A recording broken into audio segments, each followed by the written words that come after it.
Le but de ce briefing, c'est vous présenter un peu ce qu'on fait dans cet avion, commencer à vous donner quelques règles de sécurité très basiques, un ou deux conseils aussi basiques pour que vous vous sentiez à l'aise tout le temps.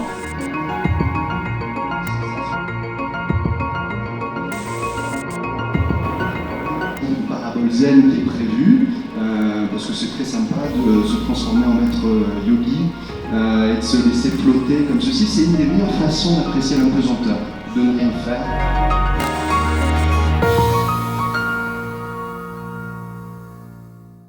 Vous venez de vivre une expérience extraordinaire. Vous avez tous été astronautes d'un jour, vous avez vécu la véritable apesanteur, la même que celle des astronautes dans l'espace, mais vous avez aussi marché dans la même gravité que sur la Lune ou sur Mars. Je vous ai vu pendant tout le vol avec ce sourire jusqu'aux oreilles, comme un enfant. Vous êtes revenus des enfants, comme moi dans l'espace, comme moi à chaque vol dans cet Airbus 0G, R0G, parce que cette sensation de flotter librement est extraordinaire, elle est indescriptible. Cet avion suit une véritable trajectoire orbitale, littéralement, à la suite d'une ressource jusqu'à presque 50 degrés d'assiette le nez vers le haut. On insère l'avion sur un arc d'orbite terrestre pendant lequel les pilotes lui font croire qu'il est dans le vide. Donc on est tous en chute libre, à l'intérieur nous flottons réellement, environ presque 5 minutes cumulées en plusieurs fois, en plus de la gravité lunaire et martienne.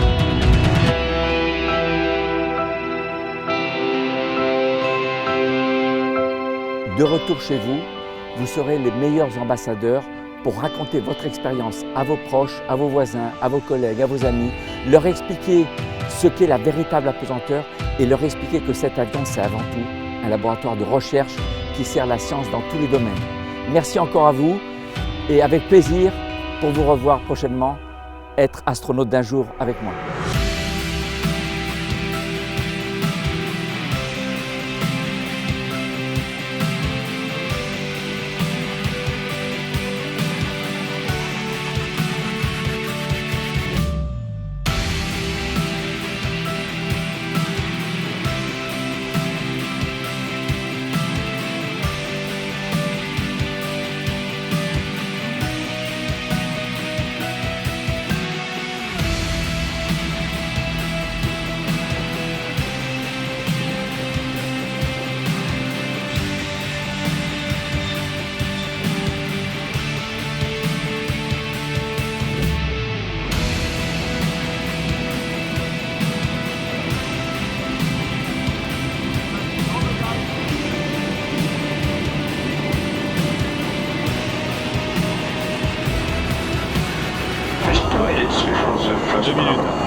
Deux minutes avant le voyage vers Mars. Le voyage le plus rapide vers Mars.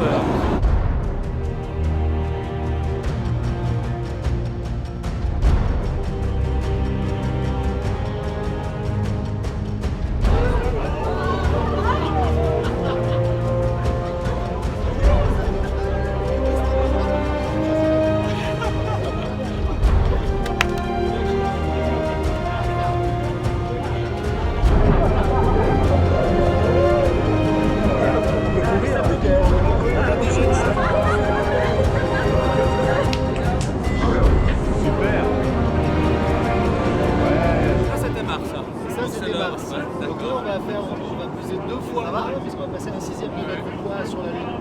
D'accord. Et Mars, c'est combien de fois 0,38 G au tiers. Un tiers.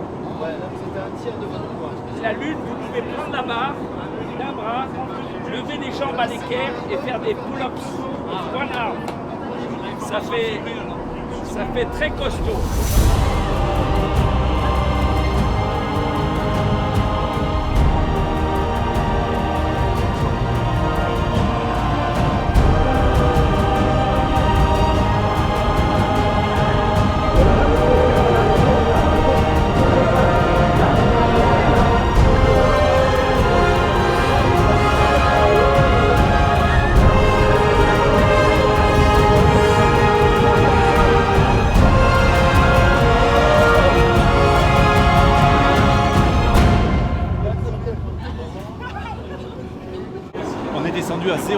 4 à 40% de la pesanteur terrestre. Ensuite, on est descendu à 16%. Vous avez vu la différence entre le 0,4 et le 0,16. Là, on va passer à 0. Ça va être complètement encore bouleversant. Vous allez perdre totalement les repères de ce que vous connaissez du mouvement sur Terre.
C'est au tout début sur Mars et la Lune, et puis après c'est vraiment extraordinaire.